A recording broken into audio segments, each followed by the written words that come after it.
Thank you very much, Vice President Pence, for helping. Where's our Vice President? Great job. Great job. To restore American leadership in space. So important. Cabinet members, General Silva, Deputy Secretary Shanahan, Acting Administrator Lightfoot, members of Congress, and the National Space Council. Thank you all for being here, and especially, Mike, as I said, I want to thank you. I know how active you've been and how important this is to you, so we appreciate it. Thank you very much. We also welcome astronauts Christine Koch and Peggy Whitson. Christina, thank you. Peggy, thank you very much. Peggy recently returned from the International Space Station and has now spent an incredible 665 days in space. You'll have to explain that. That sounds tough. More than any other American, more than any woman ever. Finally, we're honored to be joined by Apollo astronaut Jack Schmitt. Exactly 45 years ago, almost to the minute, Jack became one of the last Americans to land on the moon. Today we pledge that he will not be the last, and I suspect we'll be finding other places to land in addition to the moon. What do you think, Jack? Where's Jack? What do you think, Jack? Huh? We'll find some other places out there? There are a couple of other places, right? We should. Learn from the moon. We'll learn. The directive I'm signing today will refocus America's space program on human exploration and discovery. It marks an important step in returning American astronauts to the moon for the first time since 1972 for long-term exploration and use. This time, we will not only plant our flag and leave our footprint, we will establish a foundation for an eventual mission to Mars and perhaps someday to many worlds beyond.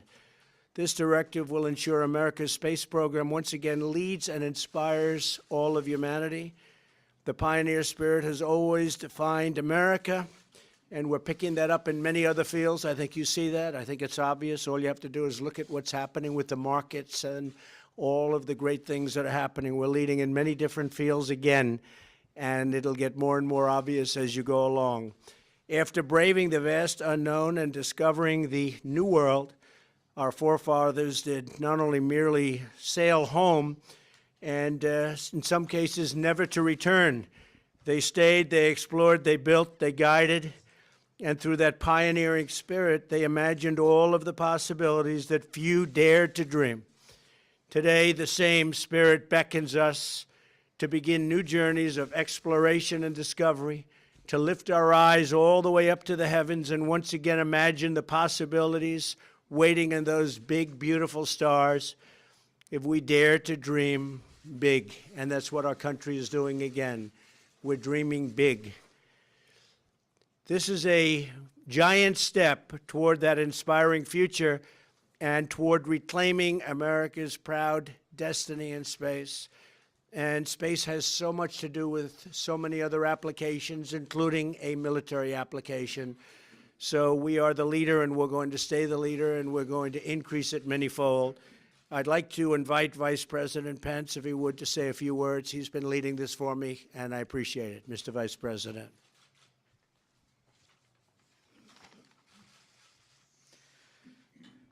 Mr. President, thank you.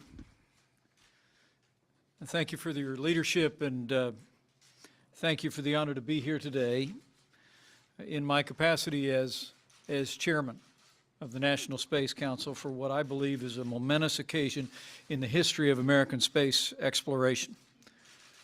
To all the extraordinary leaders who are gathered with us today, to members of Congress and the pioneers of space exploration who are gathered here, we thank you. We thank you for all you've done to serve our nation and expand the horizons of human knowledge and advance American leadership in outer space.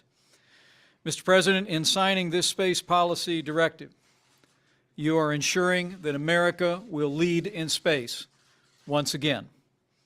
To guide this new era of American space leadership, President Trump has relaunched the National Space Council, and at the Council's inaugural meeting in October, we unanimously approved a recommendation to instruct NASA to return American astronauts to the moon, and from there to lay a foundation for a mission to Mars.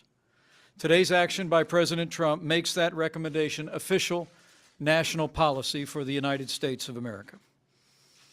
As everyone here knows, establishing a renewed American presence on the moon is vital to achieve our strategic objectives and the objectives outlined by our National Space Council. In pursuing these objectives, Mr. President, we will, as you said, enhance our national security and our capacity to provide for the common defense of the people of the United States of America. We will also spur innovation, as the space program has always done, Mr. President. You've reflected on it often, and we'll see jobs created that we couldn't even imagine could be created today. We'll also ensure, lastly, that the rules and values of space exploration are written with American leadership and American values. Mr. President, you've said that the pioneer spirit has always defined America. And by your action today, with this clear vision, returning Americans to the moon, preparing to lead to Mars and beyond, you are ensuring, Mr. President, that America will lead in space in the future and for generations to come. And I thank you for the honor of being a part of this. Okay, Mike, thank you. This is very exciting and very important for our country. And it also happens to mean jobs. Jobs. And we love jobs too, right? Congratulations.